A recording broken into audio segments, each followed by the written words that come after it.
Très modestement, mais on a retenu 4 principes à partir duquel donc on essaiera, j'espère, progressivement, comme je le disais, de créer un vrai réseau de chercheurs et d'experts. Et les 4 principes que je me permettrai de vous rappeler sont les suivants. Le premier, c'est de ne pas forcément avoir une lecture disciplinaire de la gestion, de l'accompagnement et de l'organisation des connaissances.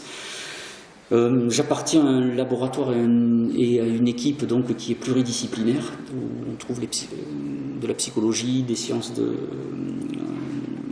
cognitives, informatique, sciences de l'éducation, sciences infocom, etc. Et j'avoue que je suis plutôt séduit donc,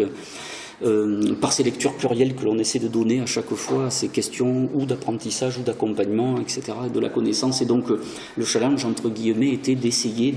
plutôt que de faire un énième colloque disciplinaire, plutôt de convoquer des expertises et des lectures disciplinaires variées autour de ces questions d'accompagnement de connaissances, en sachant que, je tiens à le dire, lorsqu'on regarde le programme, il y a donc plusieurs sciences convoquées aujourd'hui et demain, les sciences infocom, les sciences de l'éducation, la gestion de connaissances, la sociologie des organisations et bien d'autres. Le deuxième principe que l'on s'est fixé, j'en parlais hier soir avec quelques-uns d'entre vous, lors du pot d'accueil, c'est un choix volontaire aussi, c'est de s'inscrire dans le grand courant du slow quelque chose,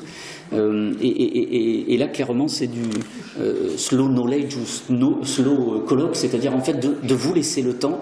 de vous exprimer et de faire un exposé de vos travaux sans avoir le sacro-saint chronomètre au-dessus de la tête nous indiquant au bout de 10 minutes qu'il faut passer déjà à l'intervenant suivant. Donc je ne sais pas si c'est un plaisir pour vous que d'avoir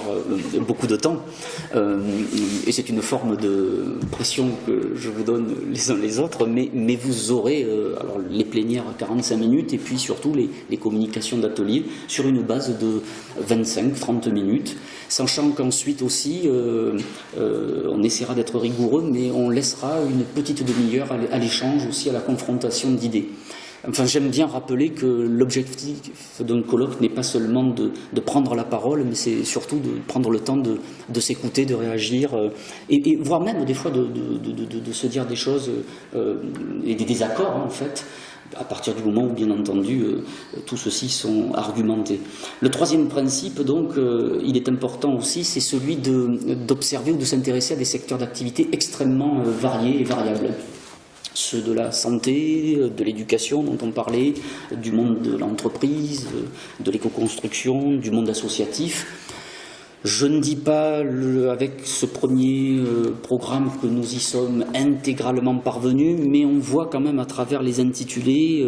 que quand même nous sommes nombreux à s'interroger sur des secteurs extrêmement divers. Et donc ce troisième principe, c'est d'essayer de trouver finalement des principes de logique récurrente, je serais tenté de dire, au-delà des secteurs observés. Et puis le quatrième, j'ai parlé d'ambition, je le dis clairement, si vous êtes à l'issue de ces 2 journées donc convaincus de la nécessité de continuer de travailler, d'échanger ensemble, c'est l'idée, bien entendu, progressivement de structurer un réseau autour de cette appellation CIA.